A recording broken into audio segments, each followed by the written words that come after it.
Hey guys, it's Corey, and today I'll show you how to do the new solo dungeon Hall of Illusion in Throne and Liberty. Now, I'd like to preface this by saying right now, Tier 2 really is the best bang for your buck just because of the percentage you have to get the items that you're really looking for. Tier 2, you got about a 4% chance. The thing is, Tier 3 is extremely difficult if you're coming right into Tier 2, and it only goes up by 1% to 5. So by all means, if you get good at the mech, which we'll talk about in a minute here, and you get really efficient at it, I'd say go for that Tier 3, but for right now, right into Tier 2, the Tier 2 is your best bet. So we'll have 3 buffs to choose from: stamina, HP, or movement speed. HP worked for me, but go ahead and choose what suits your build best. And you're going to see the same mechanic like we see in Void Wastes, that same lightning that stuns you, so you really need to avoid that, or it's really going to mess you up.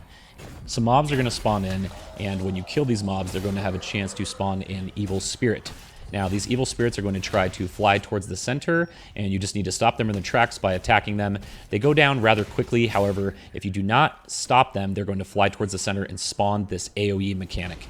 Now, you can roll dodge this. However, keep in mind that's going to eat up all your stamina, and this AoE blast does a ton of damage. Getting hit by like 1 or 2 is going to take you out.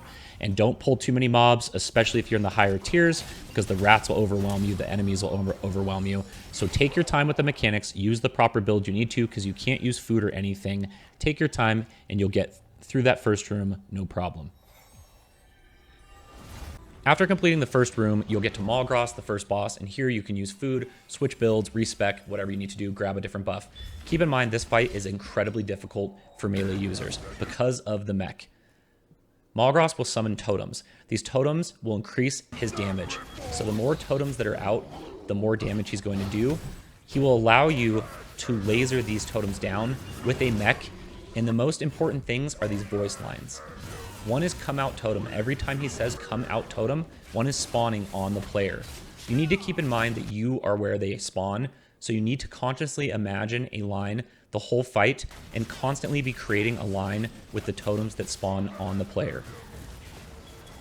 Periodically, he'll summon this red AoE blast. This easily can be jumped over. You just need to practice the timing.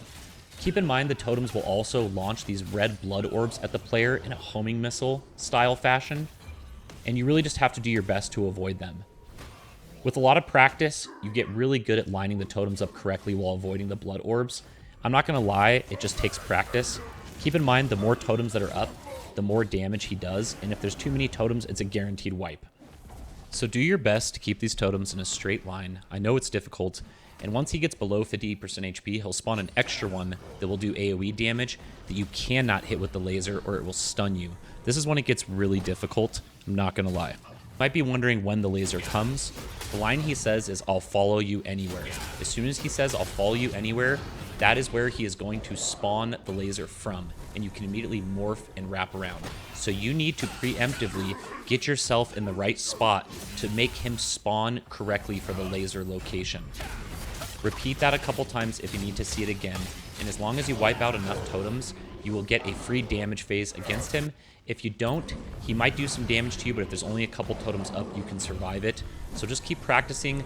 Play with the camera angles if you need to wipe the totems out. And when you get to the second phase where he spawns that AoE one, do the best you can to not take it out or it will stun you.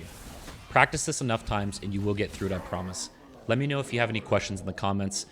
I was able to get through this with my Gladiator build. This is the build that worked for me, and I'll show you which skills I used as well. So give that a shot. That worked really well for me. After defeating Molgras, you'll enter the third room of the solo dungeon, which is essentially like a water channel maze, and it's pretty straightforward and intuitive, essentially hitting the hooks every time you see them and just following those green wispy things. They send you in the right direction, so just follow the hooks. You'll eventually get to these little valves that you're going to spin that'll drain the water for you. Just follow them. Again, it's pretty straightforward, and that'll take you to the last and final boss of the solo dungeon, Murdock. Now, I don't know why Murdock is the last boss. I honestly feel like these guys should be backwards because he is so much easier, in my opinion, as well as a lot of other people that I've asked so far who have completed it. He was really just a tank and spank for me. Molgras was much more difficult. I can't emphasize that enough. But really for this guy, all he does, he'll do a leap, and that's pretty straightforward by now. You just have to jump right before he lands, and you'll avoid the damage from that. And then he also will summon essentially 3 versions of himself that you just have to dodge. So if you can zoom out to make that a little bit easier on yourself, that'll be helpful. And really, that's about it for him. He's not very difficult. Hit your blocks, hit your dodges, and he's really just a tank and spank. I really feel like he should have been the first boss, but whatever. After how difficult it was kind of relief how easy this one was. So that'll do it, guys. If you have a question at all, leave me a comment below, and I'll do my best to answer it. Really appreciate it, and I'll see you in the next video. Take care.